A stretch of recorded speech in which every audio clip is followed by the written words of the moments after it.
Are just now joining us. We are following this breaking news in Washington County, Illinois. People in Nashville, Illinois are being evacuated right now from their homes because that levee, that dam, could break any second. The Emergency Management Agency has said it is imminent, that is going to happen. And this has happened before. It happened in 2022.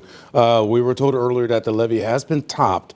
Just getting some new information right now. Illinois Route 15 is flooded and people are not able to get down either way. This also just came in from an EMA spokesperson, tells us that the EMAs are trying to reach Nashville but cannot get there at this time. So again, we'll reiterate the point. If you don't need to go to Nashville to be in that area, please do not go there.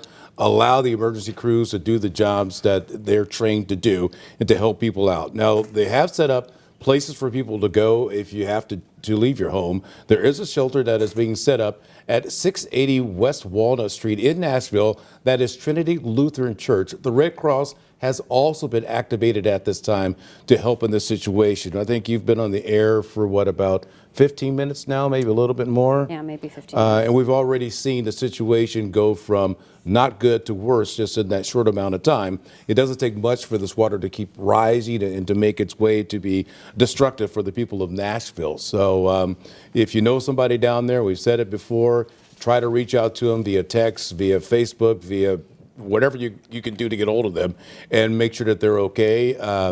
It's going to be a tough time trying to reach emergency crews at this point because all of the emergency crews are working. They're all out there trying to do rescues, don't really have time to pick up telephones and to answer back to people. So be patient in that case as well. Yeah, and as we've been mentioning, 15, right? Highway 15. Interstate, or Illinois Route 15, yes. Yes, that is impassable.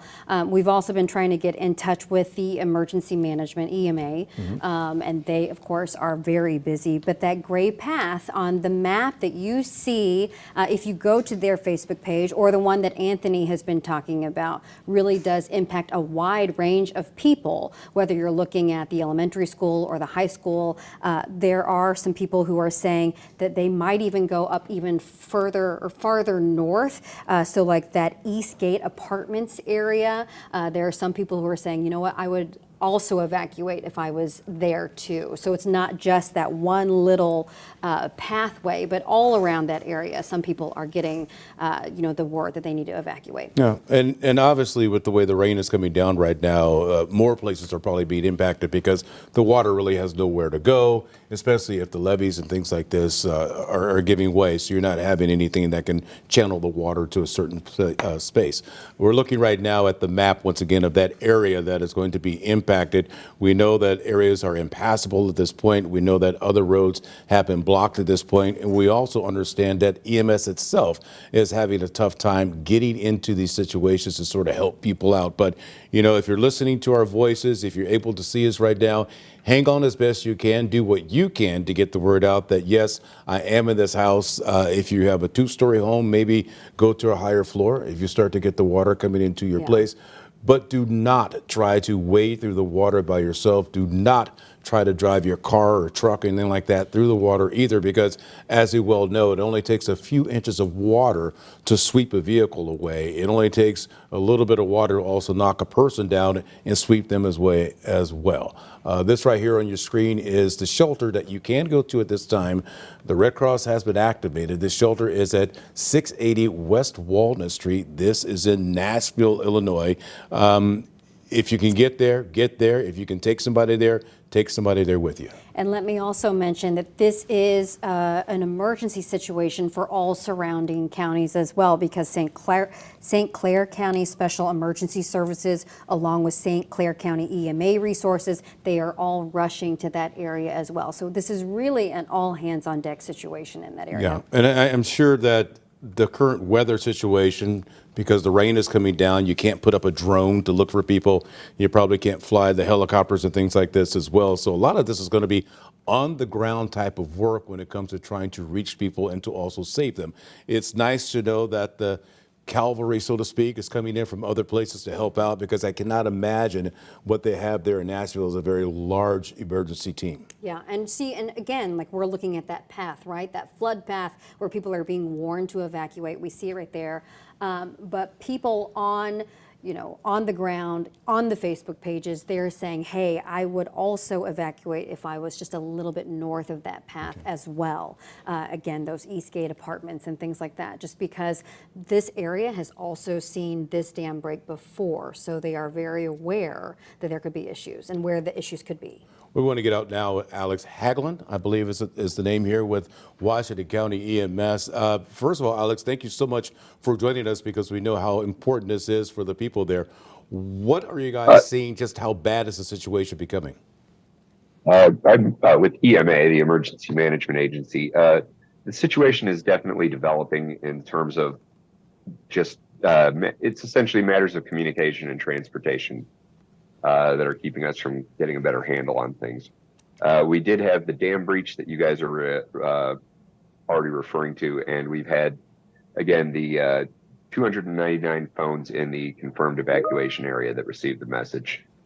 But the real issue is that all of our roads, major routes in and out of the county, are all have issues with them, and it's a developing situation where if people don't need to be on these roads, they need to not.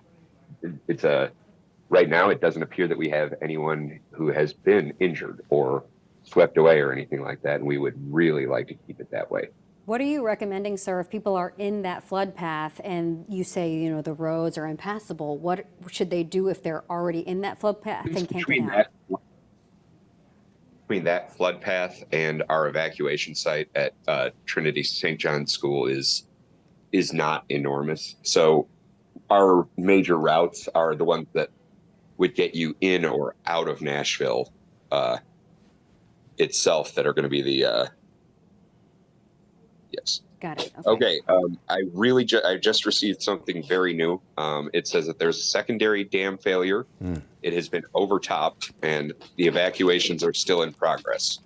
So right now, we've got more evacuations going on, and the ones that were in the path are still going on.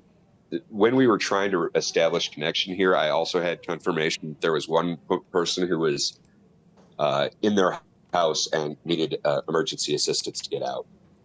As of what I heard specifically was that she was elderly and had water up to her waist. Oh my gosh. So yes. How deep is the water? We know about this situation that some of the roads are impassable. We know that at least one person had water that high up to their waist.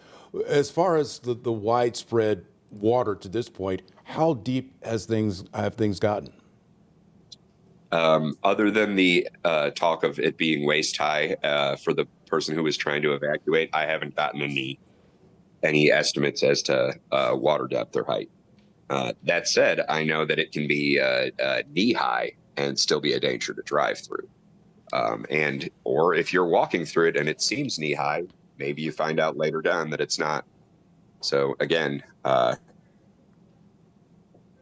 guess the best answer is that at any given point, you might not know how deep it is, so stay out of it. What should people do? But no, I don't have any estimates past the waist high for that one incident. Okay. And sir, what should people do if they need help? Should they be calling 911, I'm assuming? Are you able to go out and find people in homes, or what is that situation? So the Emergency Management Agency helps to coordinate these things. We have our other first responders who are all working for this as well. Our County EMS, Volunteer Fire Department, and any other neighboring departments that we are able to get through to us. If they're in our county, we're all kind of dealing with this, but yes, we're helping to coordinate and oversee, but we've got all of these other agencies working on all of this. And given that it's a reservoir,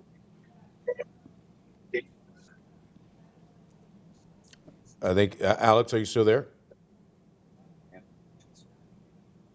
He's breaking up just a bit right now. I can barely hear him. But from what we've been able to gather so far is that emergency crews are having a tough time getting into the area because the roads are closed. We do know that at least one person had to be rescued because the water had gotten up around her waist. The situation has gotten worse as time has gone on. It's now 2 breach areas that we're dealing with. So even more people in the path of what could be some devastating water coming their way.